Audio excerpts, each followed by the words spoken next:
امام محمد رضا کوئی عام شخصیت نہیں ہے. اہل سنت کا اجماعی موقف ہے نبیوں کے بارے میں کہ ان الانبیاء کلہم معصومون عن الخطاء عن الصغیرۃ والکبیرۃ من قبل النبوۃ وبعد النبوۃ. سارے علماء اہل سنت کا یہ اجماع ہے کہ سارے نبی گناہوں سے پاک ہیں. اس کے لیے کبھی زیادتی کے لیے، کبھی علت کو بیان کرنے کے لیے، کبھی کلمے کا حسن کو زیادہ کرنے کے لیے لام کو لگا دیا جاتا ہے.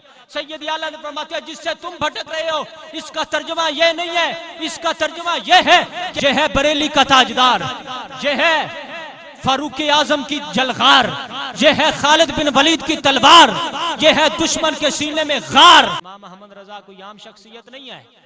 اس نے جو ترجمہ کیا نا قرآن پاک کا، اس کے اندر بڑے بڑے تراجم ہوئے ہیں، بڑے بڑے لوگوں نے ترجمے کیے ہیں قرآن پاک کے، بڑے بڑے محقق گزرے، بڑے بڑے مفسروں نے ترجمے کیے ہیں قرآن مجید کے، جس میں اشرف علی تھانوی نے ترجمہ کیا ہے، اور اس کے بعد عبد الماجد دریا بھادی نے دیوبندی نے بھی ترجمہ کیا ہے.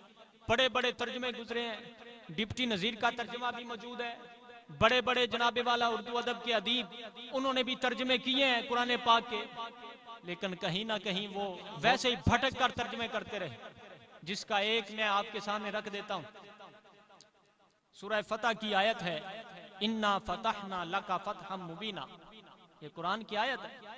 اس کے آگے لیغفر لک اللہ ما تقدم من ذنبک وما تأخر، یہ قرآن کی آیت کا ترجمہ جب کرنے لگے، اب میں نام نہیں لینا چاہتا کہ کوئی یہ نہ سمجھے کہ کسی پہ ہٹ کر رہا ہے، میں ویسے بتا دیتا ہوں. ایک بڑا محقق اس نے اس پر لکھا کہ اے حضور علیہ السلام، ہم نے آپ کی پہلے خطائیں بھی معاف کر دی اور آپ کی بعد والی خطائیں بھی معاذ اللہ معاف کر دی. یہ اس کا ترجمہ کر رہا ہے. اور حالانکہ علماء اہل سنت کا اجماع ہے اس بات پر. اور اجماع کیا ہے؟ جتنی بھی بڑی کتابیں اہل سنت کے عقائد کی، ان ساری کتابوں کے اندر، اور وہ چاہے لکھنے والا ملا علی قاری کیوں نہ ہو، وہ چاہے لکھنے والا میر سید شریف جرجانی کیوں نہ ہو، ان ساروں نے ایک بات لکھی ہے. اہل سنت کا اجماعی موقف ہے نبیوں کے بارے میں کہ ان الانبیاء کلہم معصومون عن الخطاء عن الصغیرۃ والکبیرۃ من قبل النبوۃ وبعد النبوۃ. سارے علماء اہل سنت کا یہ اجماع ہے کہ سارے نبی گناہوں سے پاک ہیں. سارے نبی کیا ہیں؟ گناہوں سے پاک ہیں. چھوٹے گناہوں سے بھی پاک ہیں، بڑے گناہوں سے بھی پاک ہیں.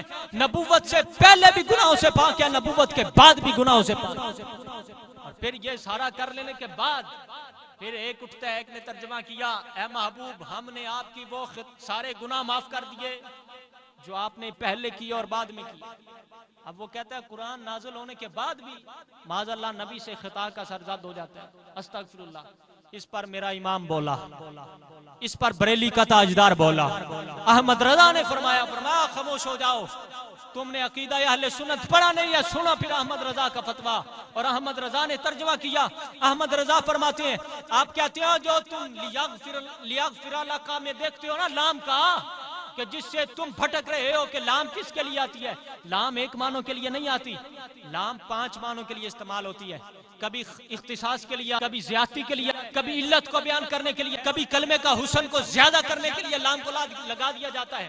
سید اعلیٰ نے فرماتے ہیں جس سے تم بھٹک رہے ہو اس کا ترجمہ یہ نہیں ہے، اس کا ترجمہ یہ ہے کہ اے محبوب آپ کے سبب سے ہم نے آپ کی امت کے پہلے گناہوں کو بھی معاف کر دیا، آپ کے امت کے بعد والے گناہوں کو بھی معاف کر دیا. آپ کے سبب سے آپ کی امت کے گناہوں کو معاف کر دیا. اور یہ ہے میرا امام، یہ ہے بریلی کا تاجدار. بولو نا ذرا سبحان اللہ. یہ ہے بریلی کا تاجدار، یہ ہے فاروق اعظم کی جلغار، یہ ہے خالد بن ولید کی تلوار، یہ ہے دشمن کے سینے میں غار، اور یہ ہے سنیوں کی پہچان، سنیوں کی جان، عاشق محبوب رحمان، نام ہے جس کا احمد رضا خان.